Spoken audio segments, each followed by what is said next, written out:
It's just, we're just having a conversation, and, you know, it happens to be on a thing that makes it look kind of cool. Yeah, it does. I need to upgrade my technology, obviously.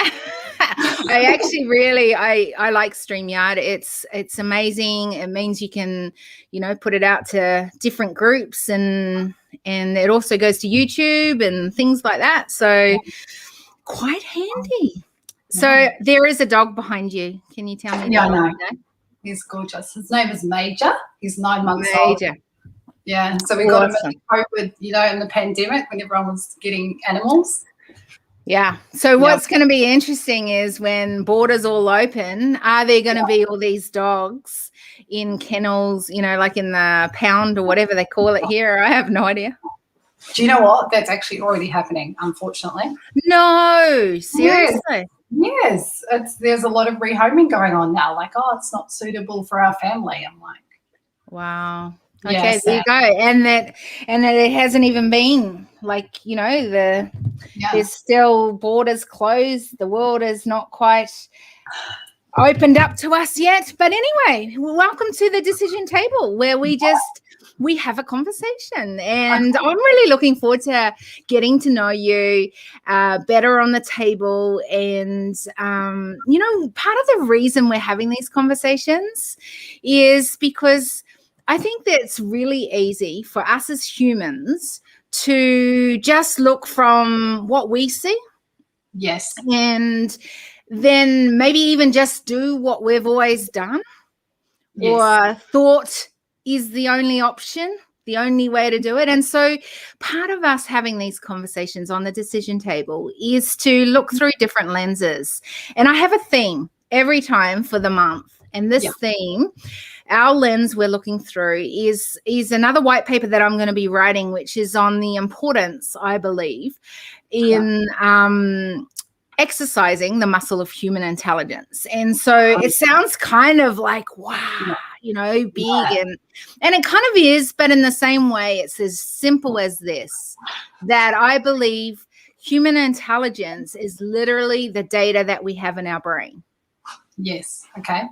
Okay.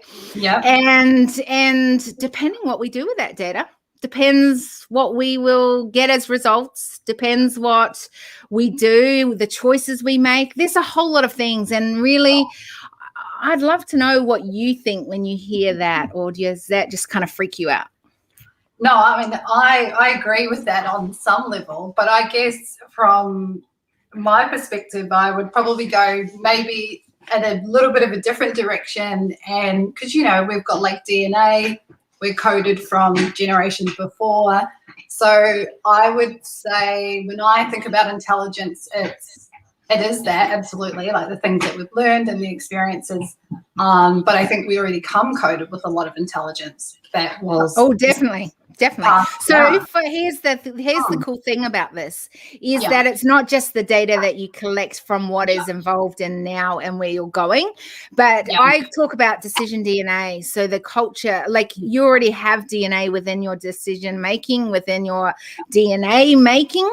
And then of course, like you said, you know, there's things that have come from maybe environments or the past or, you know, certain things like that. So that is, you're totally right, is all what we talk about when we talk muscle, human intelligence.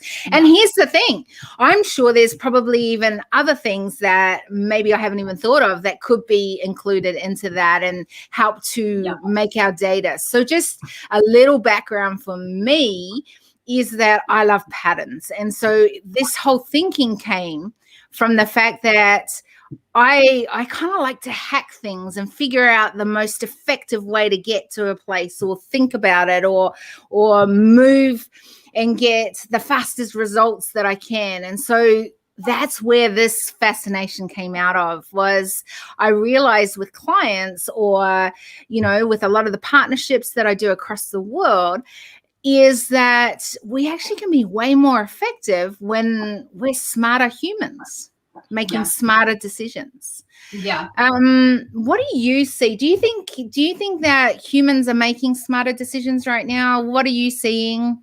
What's your thinking around that? I think in some ways we are, and then I think there seems to be like a loss of a lot of just basic common sense. So as much as we are moving forward in a lot of ways, we're losing, I guess, some of the basics. But I love that you talk about patterns, because I know for myself, or when I'm coaching people, if there is a block, it's because they always seem to be recycling in that same pattern, right? So if we collapse the pattern, they can then move to the next thing. So I'm pretty obsessed with patterns, and have realized that, you know, if I'm being held back or not getting the things that I want or achieving, it's always that it just looks different, but it's the same pattern over and over again. So tell us more about that. What are you seeing as patterns that people get stuck in? Yeah, look, I think it's a lot of the work that I end up doing and unpacking for people really goes back to, I guess, the childhood time. So, and then the relationships with their parents, or how that played out. So, because it is formative, and we know that it's a formative time, what happens is they carry that same cycle into adulthood. So, I'd probably best use myself as an example, not someone else. Yeah. I love how we do that as humans. Yeah. You know, that person over there, actually, why don't we just talk about this one? I'll just talk about myself and my own issues that I've had, which are plenty, by the way. I've unpacked a lot. Awesome. Well, let's hear about it. So, you know, like I had this self-sabotage pattern, you know, that came out of a childhood thing, from being empathetic of my own upbringing and situation. And so I was just coded and patterned for that. And so I went on that journey of, you know, so in a practical sense, I would build these beautiful, amazing, profitable businesses, and then I would do something, or I would get sick, or I would sabotage it. And even in a lot of ways that started to spill over into relationships that I had. Of course, and so I went on this journey of trying to fix myself, you know, let's do the NLP and let's do all the things. And those helped, but they almost were just like a Band-Aid. Yeah. That was just like this Band-Aid. It was like I was still the ticking time bomb, was wrapped up like this, until I realized it actually was just knowing the pattern, collecting the pattern, and really, you know, moving on and creating a new story. So when I talk to people and there's patterns of sabotage, it usually is you're just playing out a pattern in all different areas of your life. Yeah. So here's the thing, right? I love what you're talking about around the whole pattern thing. That's so something I'm fascinated with. Yeah. Here's the thing. We all have a story, right? You've got your story. I've had my story.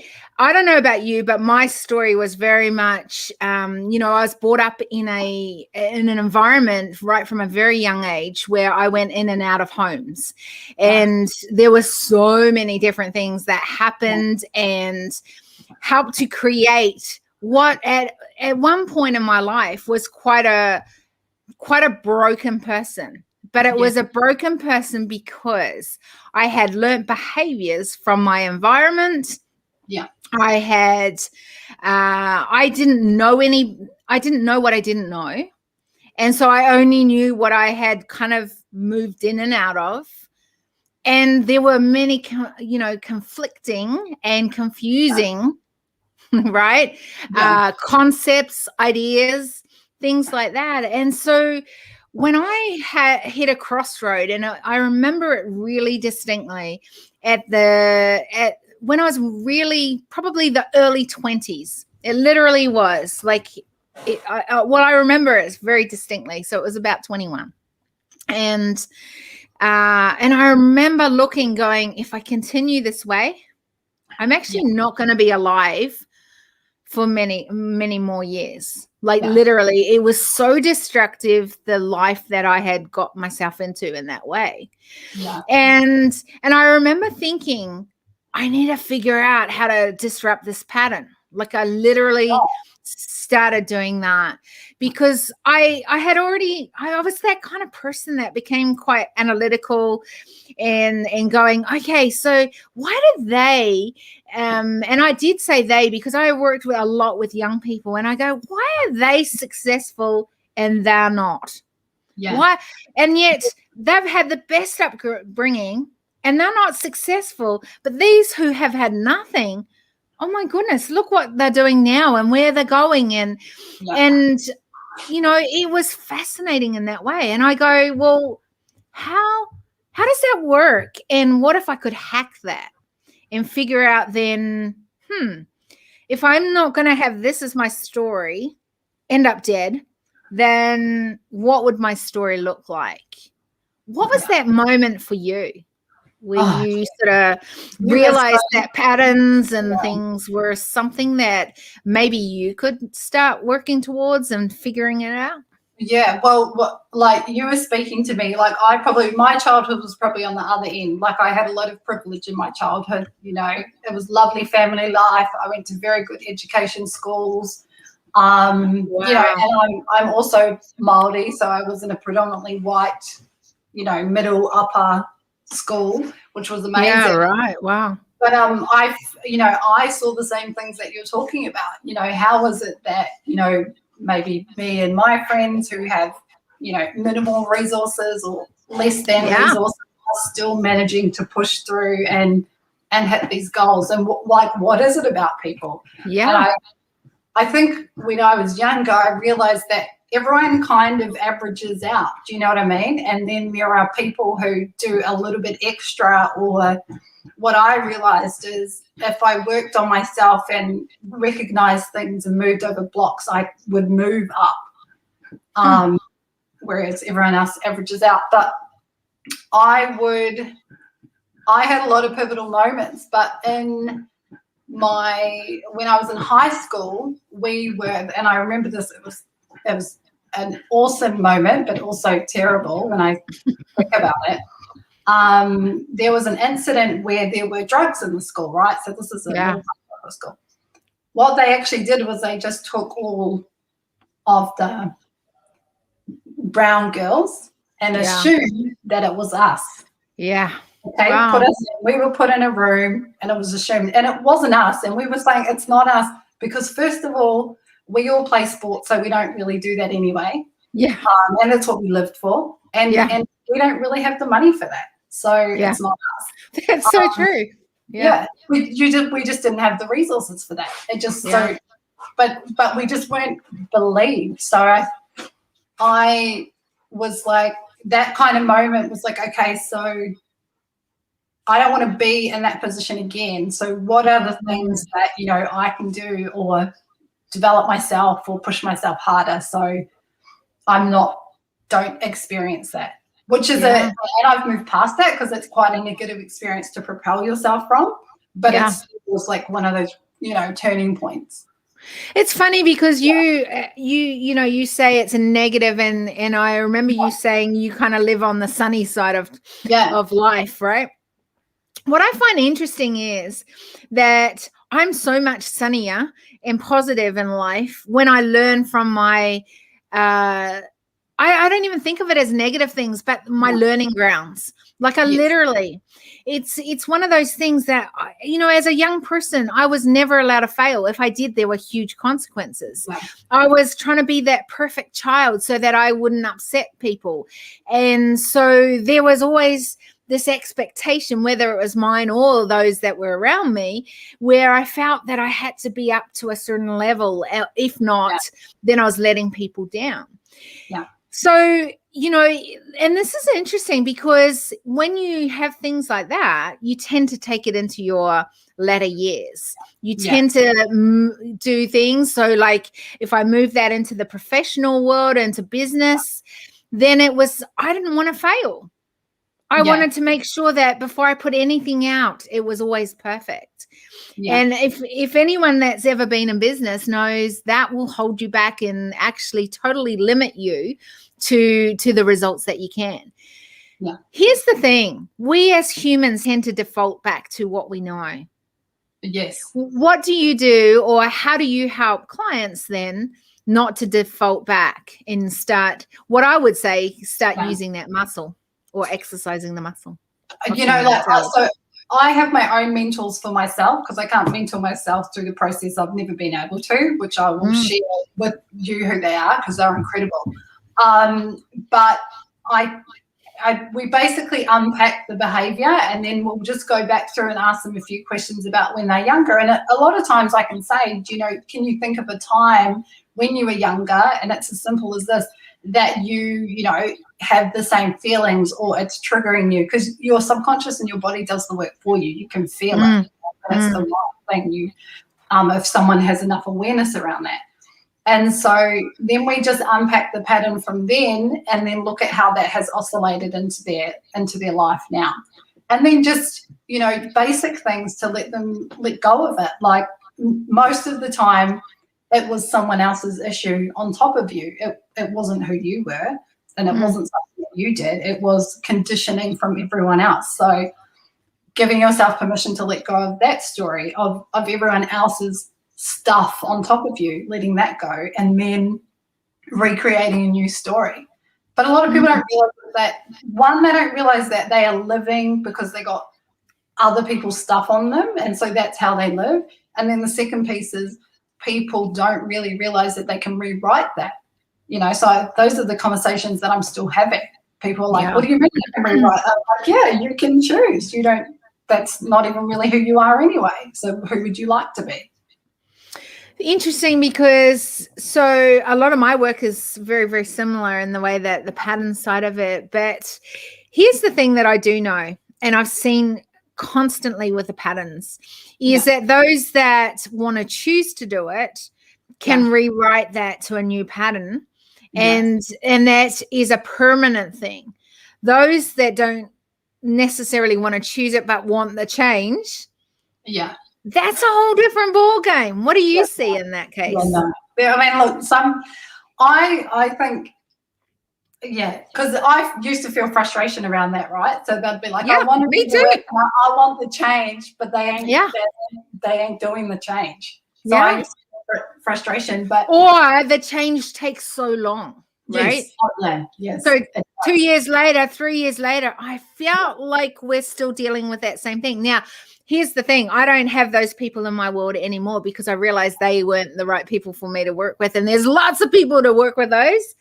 But I have to say, when I worked constantly with it, what was fascinating was those that made a decision and can make decisions once they realize what it was, or all the different patterns and the thinking around it. The ones that made the decision, oh my gosh, the growth was phenomenal. Those that didn't would default back, go back to sabotaging, go back to the default systems that kind of had their default DNA. But I always found that fascinating, because I'm the kind of person that, hey, if you tell me and you back that up with data, and I see the benefits of that beyond what I know now, then I will do that, and I'll make a decision on that. But not everyone is like that, and I'm realizing that a lot. No, I don't think everyone is like that. But I think one of the key things I've realized after coaching people, even though I'm technically a business coach, but it always spills over into this type of coaching, is that people, once I explain what is on the other side of the change, they are like, oh, okay. Because if they don't know what's going to occur on the other side of that change, they're just scared. The brain's like, no, we're not doing that because we don't know what's happening over there. And I was speaking to somebody this morning who, unfortunately had a lot of abuse in their younger years, and they want to change. They keep sabotaging the patterns to try and go and get help and stuff like that. But once they realize that on the other side, what that would look like and what they could start to do, and no one had ever told them. They were like, oh, okay, I can handle that. I can deal with that. So sometimes it's, for some of my clients, it's just lack of knowledge or lack of knowing what the pattern or the transformation process really looks like. And once they see like a journey, they're like, oh, I can probably handle that, or that's going to be worth it for me. It's interesting, isn't it? Because even you said it just before, and it was like, but normally I'm a business coach and I do this. And I go, this is where I think is really interesting, is that I think that there is too much separation on this, that I'm a human first, that means I come as a whole person. So how I do it personally, how I think, how I'm wired that way is going to have an effect on my business, is going to, and I find it fascinating that we kind of will often go back into conversation. Yes, but I do it with this around this. And I'm like, well, if you do it like that, and you know that the benefits of those, when we disrupt that pattern to change it to something else, that's actually going to happen in our business, in our organizations, whatever it is, right? That you're doing in your professional space. But we have a gap between this. I think, right? I think so. I'm still trying to bridge the gap too, right? Because I still separate it out. But if you can collapse a pattern in one space, it's going to allow you to move in. Exactly. So I'm so glad you brought it up, because for a lot of years, even I believed, and I know a lot of people still believe, they believe that there's something wrong with them, or they believe that, because this thing happened to me. And then when you realize it's a pattern, you're like, what? When I first heard it's actually just a pattern, I was like, so there's nothing wrong with me then? Like, no, it's totally. And I think that's such an interesting piece, because so often when we think differently, do things differently, that we do wonder, hey, I'm not looking like everyone else. I'm not doing it the same way. Is there something wrong with me? It's that moment. And I think that if we had to disrupt the patterns, and we take this back up to, say, business, into the global space for me, across the globe with leadership, it's an interesting concept. Like, if we are needing to disrupt patterns, and we know that we want to see change, because we know, like, even if we just think of it like this, that the global economic, the global sort of environment and social space right now, there are so many challenges, right? Like, there is. And we go, okay, so some of these might need disrupted. There might be some patterns that we need to think of. How can we do this better? If we are, as individuals, we struggle because there's a part of us that we're not bringing as a whole, imagine what that's looking as a global space. We're like these individual pieces everywhere, right? Are we? I don't know. I'm questioning it. And, and I think here's the problem, is that gap widens for as long as we start just going, well, when you're doing this, that's all you are. But my thinking is, and I always talk about this, but that we need to now come back to the table, the decision table, and go, what if we saw everyone as humans first, and then we built things out of that? And this is where I go, humans, awesome humans, come with, like, it evens the playing field out, because when you come to the table, we're humans first. We bring our distinctions. So a lot of people talk about diversity, but I think there's a lot of negativeness around that, and it's actually widening it. So I talk about distinctions that you bring to the table. We need humans bringing their distinctions, and in that way, being able to think better, think more effectively, disrupt patterns so that we can disrupt the wider patterns. Any thoughts around that? I definitely align to that. I think we are moving into that space. I think we've come out of this really long conditioning of, and even I just said it in this conversation, of you're a separate person, or you're a different person in each of these roles. Like, I'm this. And so, but we are seeing, I find, and people are really leaning in to do the work so that you can, or they're just saying, if I'm not fully accepted, I'm not doing it anymore. So moving out of that scarcity of, like 10 years ago, you just shut your mouth and you did the thing, because that's what it was. But there has been pattern disruption along the way. And I think about it maybe in terms of, maybe it was like, the parents, right? And then there's this new generation coming through who absolutely, if you're not accepting all of them, they're not going to play the game. And that's from parenting. So, parenting, and really it is back to parenting. So I think in a lot of ways they have already started to disrupt what the world's going to look like. Yeah. So here's the thing. So we know that we can disrupt that way and things like that. But here was something you brought up earlier on. They saw the brown girls, thought that they were the ones with the drugs. So bias then plays a play here, right? Yeah. How does that play when it comes to us disrupting what's happening across the world right now? I think that, that's a hard question because the bias is so strong, right? The bias, isn't it? It really is. So does that then make it almost impossible? Does it not? How do we look at that? I think, and even I have my own biases, and I think it's maybe education and you're conditioning yourself to come to the table with nothing. Do you know what I mean? With no assumptions and with nothing.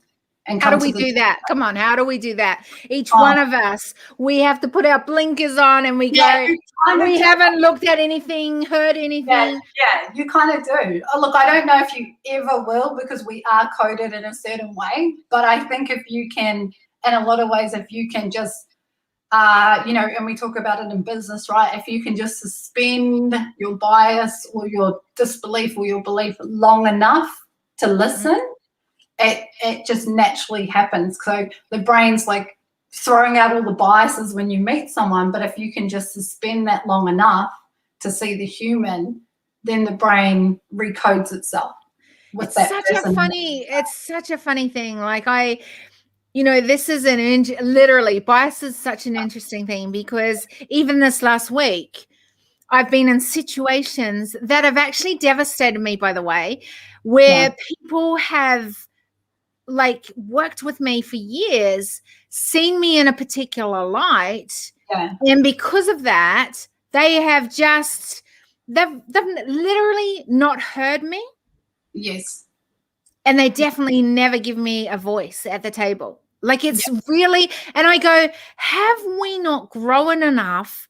Have we not built enough trust or confidence in our own? I don't know what it is that we can leave these biases behind. Why are they still literally rearing their ugly head? It actually blew me away and I was devastated. This week has been a really tough week because I thought that this old style of leadership had gone out, that it was worn out and that we do not even have to go back to this again. No, I don't think so. I think, that old style of leadership serves some people. So they're going to fight as hard as they can to keep it. So, and I don't really know the answer to that, but I guess like you in a lot of ways, because I don't align to that. So I go and create my own community and I move over here because I can stay over there and join in on the battle and play the egoic game and do that if I want, or I can it's so tiring. It's so draining. You just don't go there. And it can't be healthy, right? For the other person. That's what I figure.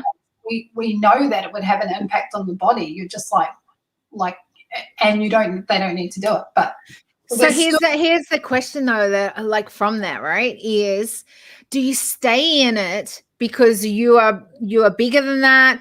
You help to bring change because you're in there, or do you go, there's always that balance, right? Do you go, okay, that's not my people, I'm just going to keep doing it over here? Because here's the thing, the reason that there's no darkness is because there's a little light that may shine there, right? Yeah, correct. Well, how do we know that's a time where we stay in there and a time where we move away from? Look, I will still play the game. That's what I call it, right? Like playing the game, where I don't necessarily get into that, but I'm a part of something, and it's usually just driven by my values and how much I want to see change in that area and that aspect. Because if you're going to stay in an environment like that, then you better have some resilience and some fortitude to take the hits, because that is what that environment's like. Which is, I think, is okay, right? It's okay to get in the battlefield sometimes and get your hands dirty and get into that. Yeah. Well, I think it's actually necessary. I think so too. You know, when you think of, I guess, even over history, all of the big monumental changes, there was always drama and resilience and tension around that. For change, you have to have that. It's just, I mean, it's science. So you can, you know, you can choose to participate. I often just choose to participate. I enjoy it sometimes. Yeah. See, I think tension helps build our muscle of human intelligence. I think tension is part of that learning ground. I mean, you know, you talked about sports. I love sports and fitness. I mean, I was in the fitness industry. I love, like, I was kind of fascinated, to be honest, with bodybuilding side of it. And so, you know, it fascinated me what you could do with a muscle, literally. And the from pushing it to a degree to then actually giving it space to recover, and then going a little bit of tension on there, and then it was like that was enough to push it to its next level. And it was, and I think of that often with us as a learning ground. It's like, you know, our journey is never ever just a linear journey. It's not that you just do one step and it's like straight ahead. It's all these different pathways. And I think that part of that pathway, there is those learning grounds of the tension.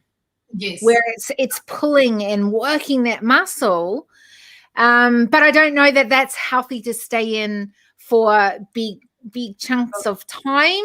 I don't know that that's a, well, I know it's not healthy to be totally immersed in that, and you have to learn how to then refuel and have things that are gonna build you up as well, and fill that up, and bring in those happy hormones and the fun hormones and the whatever else, you know, that kind of help us to be again that whole person.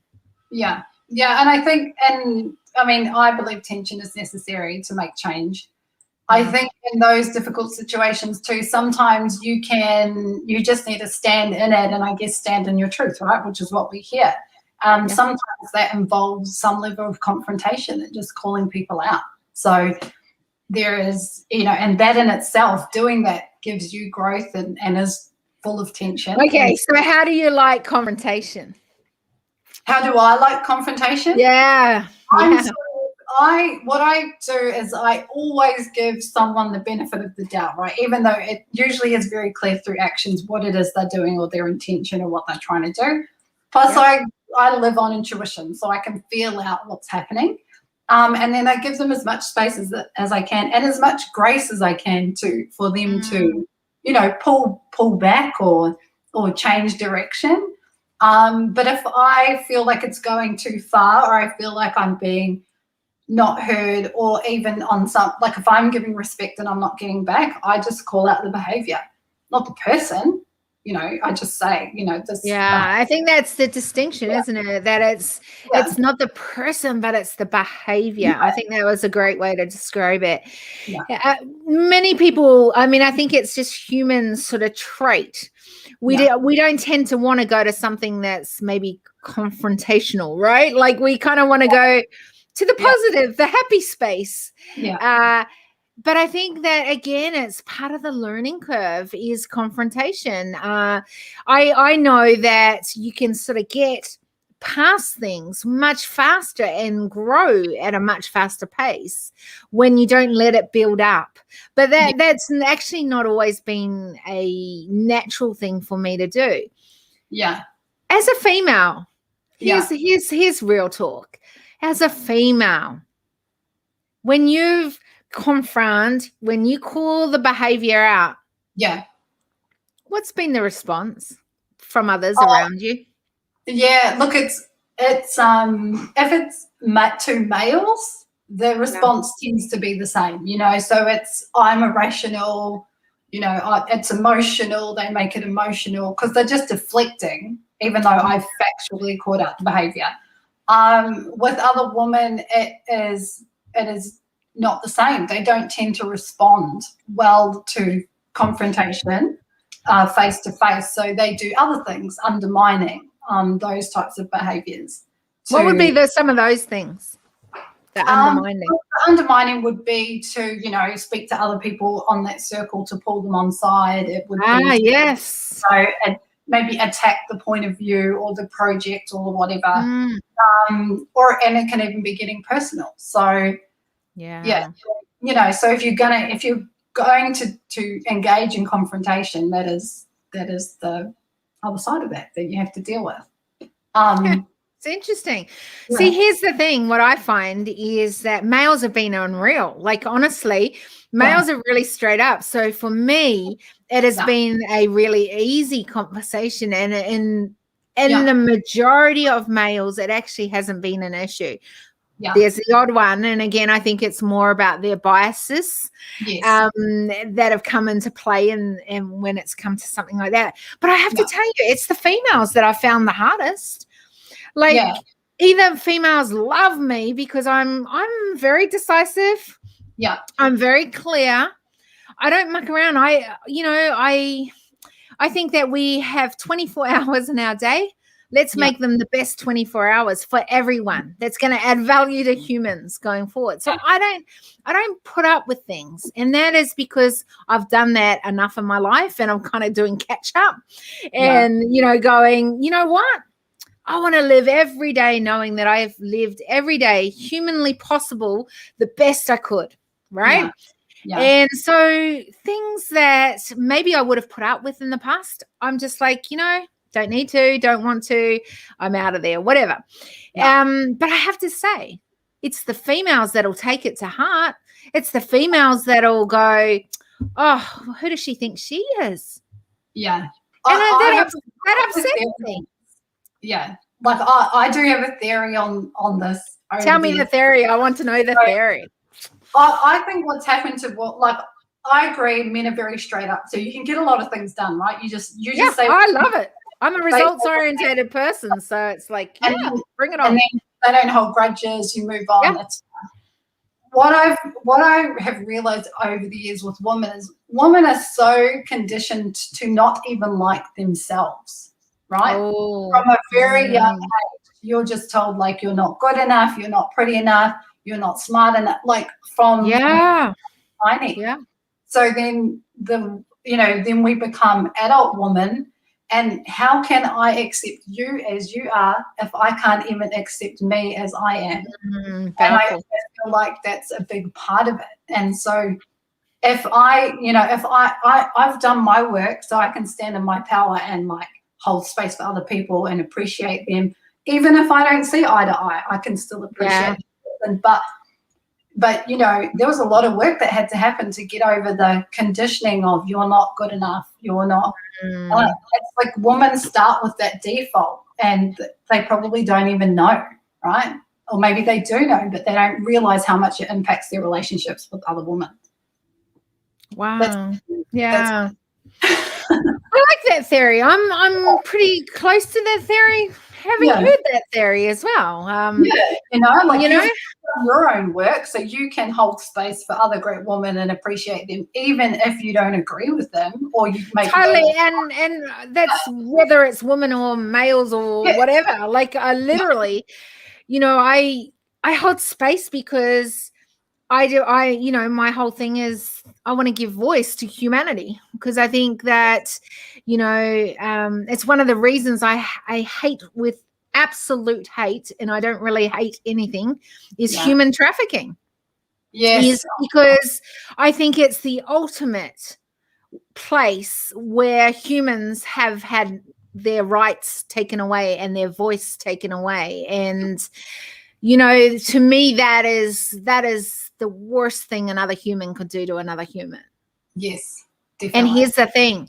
That sounds so dramatic, so the extreme, yet so many people do it, whether it's at the decision table, whether it's in, as a parent to a child, whether it's in systems that we have in place or the biases that we put in place or the conditionings that we have in play, all these things are taking voice away from humans.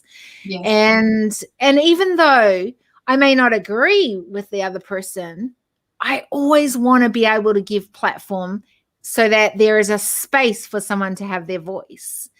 Yeah. And I think that until we do that, change is a difficult thing, because we're only hearing a part of that. And so our decision making, our thinking, our developing of our DNA actually is only created through the lens of the little small pieces that we have as our data in our brain to then filter out of. Because, output will only be from what's input. Yeah. And we're molding our life experience through bias. So how are you going to expand? Yeah, that's a huge conversation. But isn't it? It really truly is. Yeah. And I think that we're not having enough of it, which is why this is one of the lenses at the table this month, because I think it's important. And the more we get to, it's funny, you said things like, those comments, you'll never amount to anything. Well, I was one of those kids that got told that all the time. Yeah. So I grew up thinking that my thinking was so different, and the fact that I never thought like anyone else, I didn't do things the same way, that actually that was because I was dumb. I was stupid. Like literally thought that for so many years. Yeah. Yeah. Do you know what though is funny now? Turning the tables around, all of those things, the differences, the fact that I do think different, the fact that I've created so much through the pattern work that I do has meant that I'm now kind of the smart one in the room. You know what I mean? Like as in they're like, wow, we like this thing. Yeah. We don't really understand it all the time, but we kind of like what you're talking about there. Yeah. And so it's been an interesting journey, because that is not the norm. No, definitely. No, your journey is definitely not the norm. I'll give you that, definitely. Yeah. There's not really anyone else there like you, that's for sure. And I know. But that's the good thing. And by the way, the world doesn't need another Kiri Marie. One's quite enough for the world to cope with. But here's the amazing thing around it, is that I'm so glad that I have learned from all those moments, looking into what was I told? How did that create a pattern in me? And then is that going to serve me as I continue forward? Actually, no. Let's disrupt that and interrupt it and make it, wire it to a different pattern. And that has been fascinating and continues to be. And that's why I think as humans, part of the importance of using this muscle of human intelligence is the fact that we can exercise it and keep evolving, because we're learning more. Yes. And it's, again, back to the patterns. We need to do more work on patterns and highlighting patterns and showing people what that means, because if they knew that, that would collapse a lot of things and help a lot of things evolve. But don't you think even this conversation is probably going to be a conversation people are going, what are they talking about? Yeah, I think maybe. I don't know. I think that. I don't know. Maybe that's my bias, and everyone's going to understand exactly what we're talking about. I think people know what their patterns are. People know what. Do they though? Do they truly know their patterns? Maybe they don't, and maybe that's the thing. Maybe that's our mission. To go back and just do pattern 101, so people. Okay, so I'm gonna trust you on this. Everyone knows patterns. Everyone understands it. And why are we still got some of these bias and conditionings and mess across the world if everyone knows it? I think because what we have not maybe figured out, or maybe we need to work past or look at, is the level of social conditioning that happens to a human from a young age. So it is very hard to because with social conditioning, you are fighting yourself in every single experience you have ever had. Yeah. Before you can even form your own true opinion, right? So you would know there's that point in your life where you believe in a religion because your parents do, or you believe in politics because your parents do, and then you may not evolve from that space. Or you may evolve in that space. So a lot of people are actually walking around not even sharing their true voice, their true opinion, their true like soul message of who they are. They are like really living and sharing from experiences in life, which is fine. But imagine if we got to meet the real.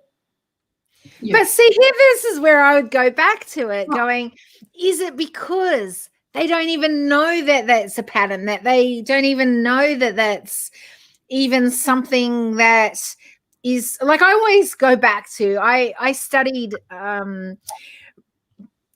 performance and production work, right? I'm one of those crazies, literally, that is like, I'm known as a global advisor and strategist. Here's the funny thing: I'm very analytical and strategic and logical, but there's this other side of Kira Marie. Yeah. And the other side of Kira Marie is extremely creative.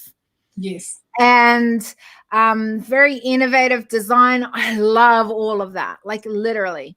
Yeah. And you know, so these are two extremes in themselves. But I put it down to, my theory is that I am ambidextrous. I work with my left and my right. So I work on both sides of my brain. Yeah. And for a long time, I segregated it. I either was this person or I was that person. And then I learned that when I could combine the both, it was like, boom.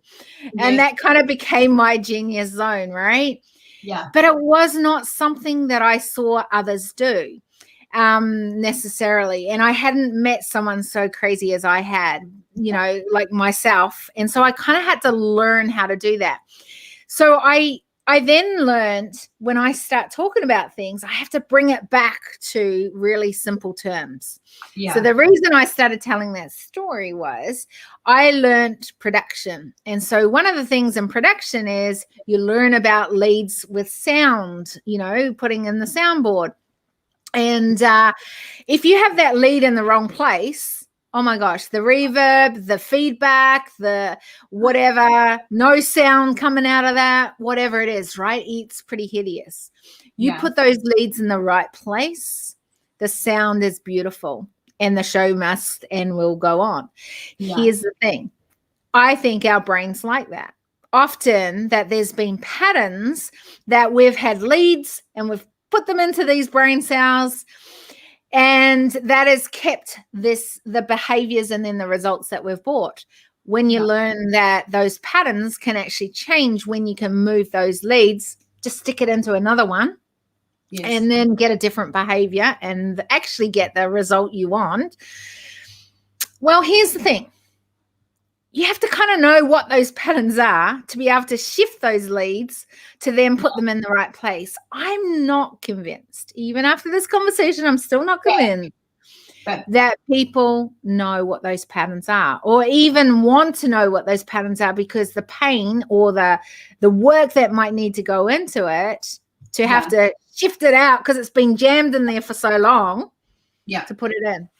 Yeah, that's my most simple way of saying something that's very intense and very, you know. I totally got that. I received that. That was amazing. I think, and I agree on so many levels with you, but I feel like in my experience in my coaching, the reason that they are not choosing, and I, spoke about it earlier, or they're not making the move, is because no one knows what's on the other side of that. Now, the unknown. Yeah. So once they have awareness of what's on the other side, so, you've experienced it, back to that story, he had experienced abuse. He wants to change, but then who is he without that story? What is he going to do? And then he has to grieve the loss of his life, right? Because he didn't do this work before, or this work wasn't available.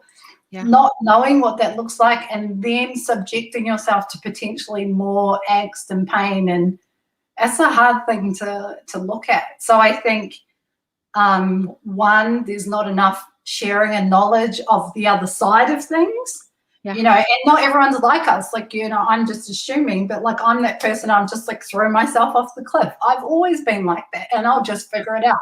But most people need a little bit of manifesto, and then a debrief of what it's going to look like, Can you explain it a bit more? And then they may jump. I so relate to that piece. Okay, but here's the thing.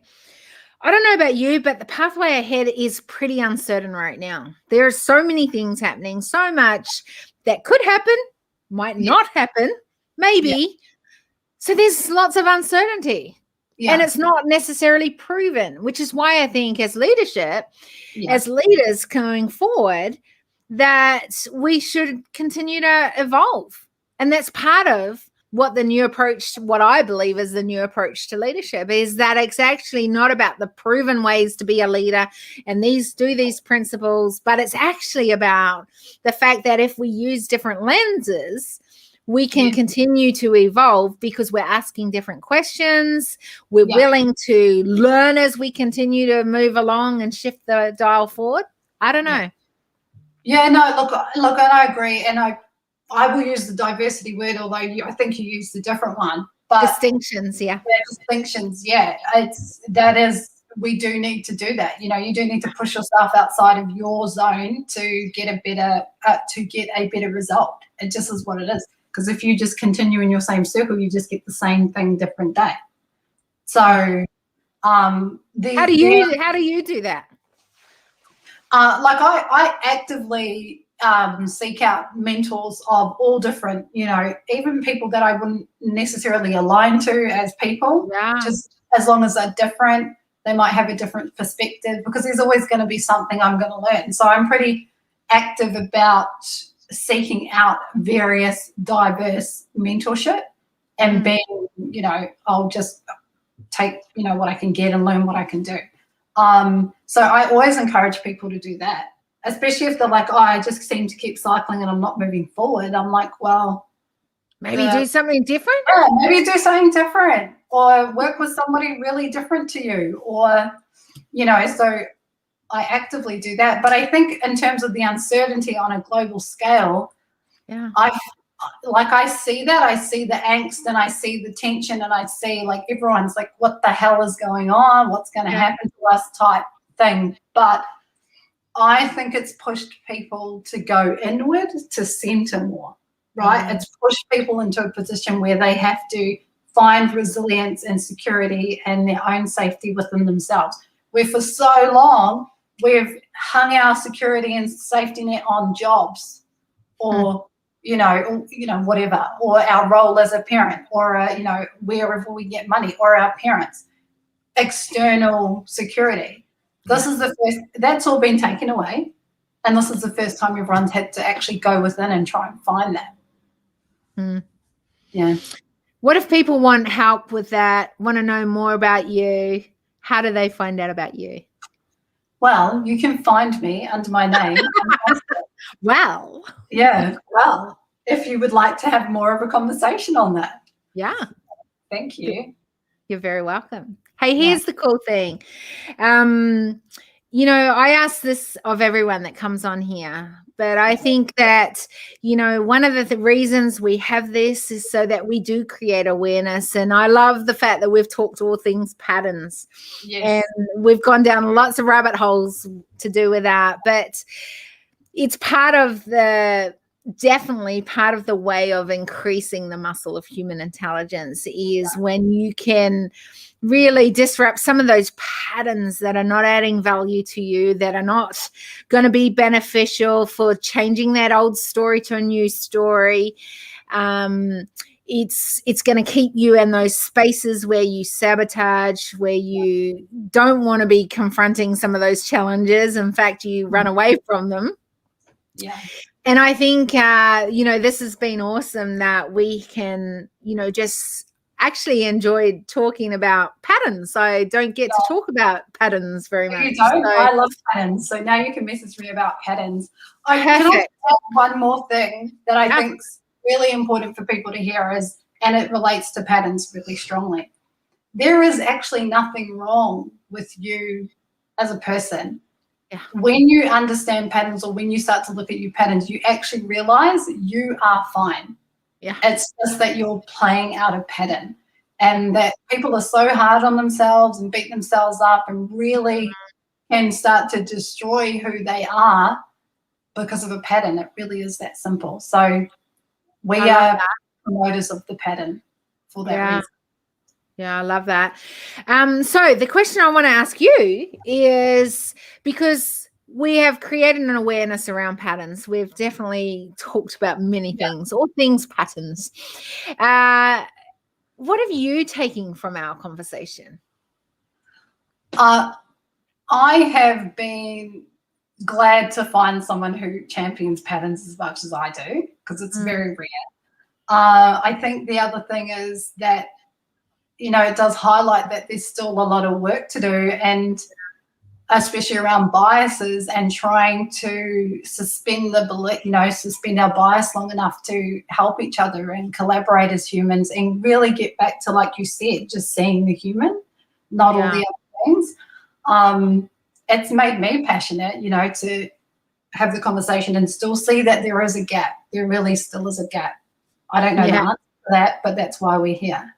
Exactly. And I think that that's the thing, right? And I love the fact that you go, I see that there is a gap. Yeah. And it's not that I know all the answers for it, because, but here's the thing. I don't think that any of us know all those answers, but I think as a collective, as a collaborative, we have the answer when you put all those pieces together, and it makes up a beautiful pattern.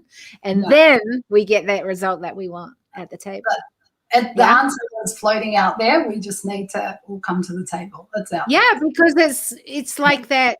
It's like everyone's got a piece of that puzzle, right? And that puzzle's never going to come together if it's all just scrambled over here. And I don't know. I'm very visual, so I just think of things when people say things. I go, "Oh, that's like a puzzle," and it's that piece of that puzzle. And if we put it all together, then that makes it the whole puzzle that we actually can figure it out. And I think this is the thing that I love about patterns, is that it's all pieces of puzzles, or pieces of the way that people have had a story up to today. And the great thing about it is that you can disrupt that pattern and change that story even today. And I think that's the exciting piece about it. And I think very much that it's the hope for an uncertain pathway, is that a lot of this uncertainty is because you can't see that pattern, or you don't know. But here's the funny thing, is that patterns, it's like we know 1 + 1 = 2. So even though we couldn't see that 2 straight away, we know that when we put 1 and we put 1, and that's what patterns are like. So actually it gives a lot of security and safety in the pathway forward, because you already have what is already the pattern thing inside. And I think this is what I love about this conversation, and what I'm taking from this conversation is that there are so many layers around patterns. Yeah. And we've just started to scrape at the surface. But we've been able to say it in ways that I think is really clear, simple ways in which to begin a conversation around something that can often be very intense, can often feel, what the heck is all this about? And I hope that people can take from our conversation, like I am today, going, hey, I think there's really simple ways we can talk about patterns, and very simple ways, that we can start knowing that we are putting it in place and going to change some of these patterns that aren't serving every single one of us. Yeah, that aren't serving humanity. Amen to that. Love that. Love that.